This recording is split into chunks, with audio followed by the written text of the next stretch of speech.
Now, TalkTalk says it doesn't believe the cyber attack on its website would have allowed thieves to take money from the bank accounts of its customers. It said complete credit card details were not stored on the website, but admitted hackers did gain access to key personal information. Well, some customers have reported that money has gone missing from their bank accounts. Let's talk now to Justin Harvey. He's in Washington, D.C. He's the Chief Security Officer at Fidelis Cybersecurity, a company that helps clients stay safe from online crime. Justin, it's good to see you. Thanks very much indeed for being with us. Hi, good evening. First of all, hopefully you know what's happening with the company here in the UK, TalkTalk, that's been hacked. From your understanding, how serious a breach has that been? Well, Clive, it's really serious because of the nature of the sensitive information that was stolen. Reportedly, names, dates of birth, bank account information, credit card information, and addresses have reportedly been stolen. That's the crown jewels for consumers. But I mean, you worked on the North Korean attack on Sony last year. What lessons did you learn in terms of companies being able to protect themselves from this kind of attack? Well, Clive, from lessons learned from the Sony attack in 2011 show that companies need to adopt a continuous response model. No longer is it possible to be totally secure. Basically, we use the line, breaches are inevitable in our industry. So what really sets companies apart is how they act after they have been breached. Okay, we've got some questions, Justin, if that's okay, from our viewers, some of whom are customers of TalkTalk, and they've raised a number of points, and I just wondered if you could go through them with me. First of all, Raj has been in touch with us, and he says that why is it that executives are only now realizing that they've been ignoring security warnings for more than a decade?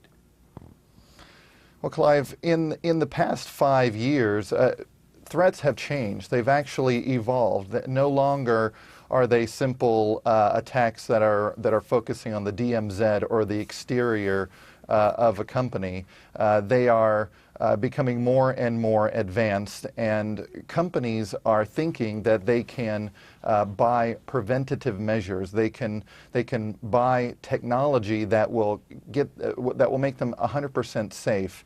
And it's the very nature of the board and the CEOs to think, I don't want to be the next headline, when really, because breaches are inevitable, these organizations need to focus more and more on building a detection and response capability. Okay, so it's an evolving threat, a shifting target. Correct. That makes it difficult for people to predict. Okay, let's go on to Hannah. She says, can companies or should companies be rated on how well they secure our personal data? Unfortunately, rating someone's security or how they handle sensitive data is only a moment in time when the audit or the assessment happens.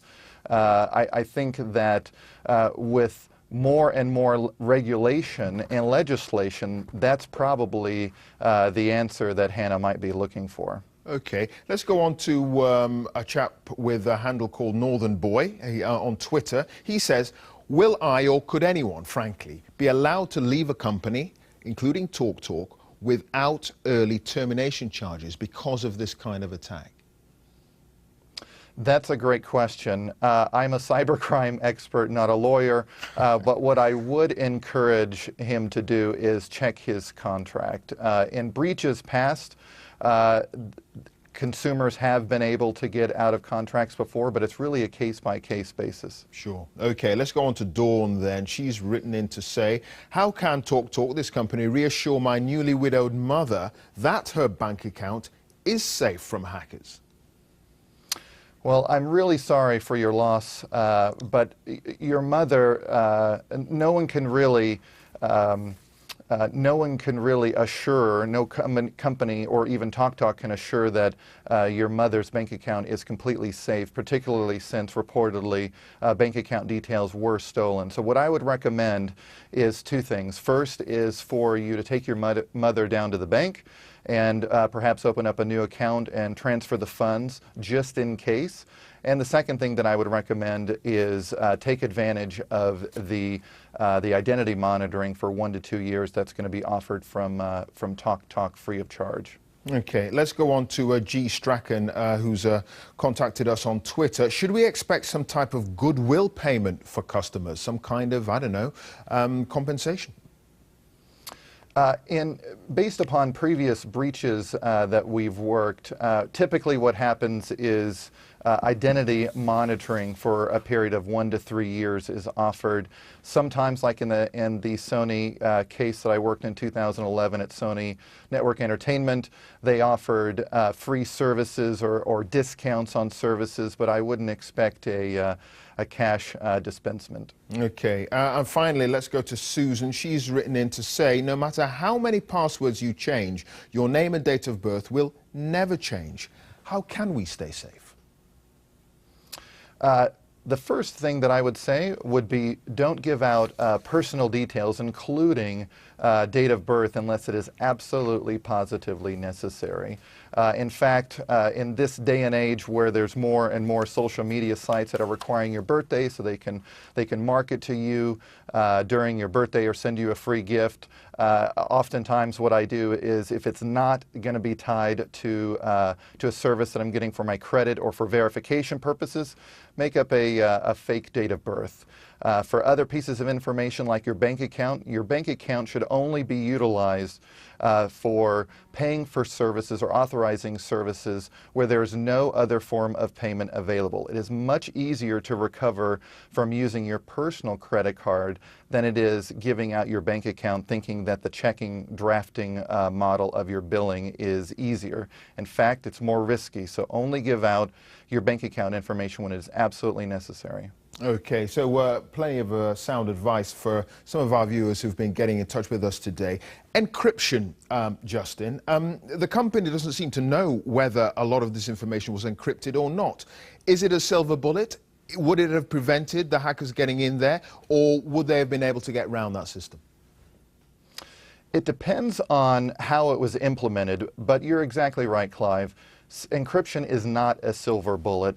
The nature of encryption is it keeps the average or the passerby that happens to look at the data or steal the data out of it. But if anyone has the key or steals the key to the encryption, then they're able to decrypt it at any time thereafter. So I'm a bit surprised that TalkTalk says that they don't know what pieces of their data was encrypted or not. I find many organizations don't really realize where sensitive information is stored within their enterprise and if it's going out of their network or not. But I definitely recommend encrypting all sensitive information on a corporate level, but it's simply not a silver bullet, and it does not prevent attacks or data theft. Okay, and finally, Justin, with your years of experience in this field, what's your best guess as to who might be responsible for this hacking of TalkTalk? The suggestion is that they were Russian cyber jihadists, but could it have been someone who just wanted to steal their information and nick people's money from their credit card details? Absolutely. All signs are pointing toward to cyber criminals. In fact, we have not seen credible cyber attacks from Russian jihadists to date. I think that there is a breaking news from Brian Krebs, who is a notable security researcher here in the U.S., who's actually found evidence that it's a cyber criminal, a well-known cyber criminal that is putting up TalkTalk's data for 80,000 pounds, which is 122,000 US dollars. So I'll believe Brian Krebs before the purported Russian jihadist grandstanding.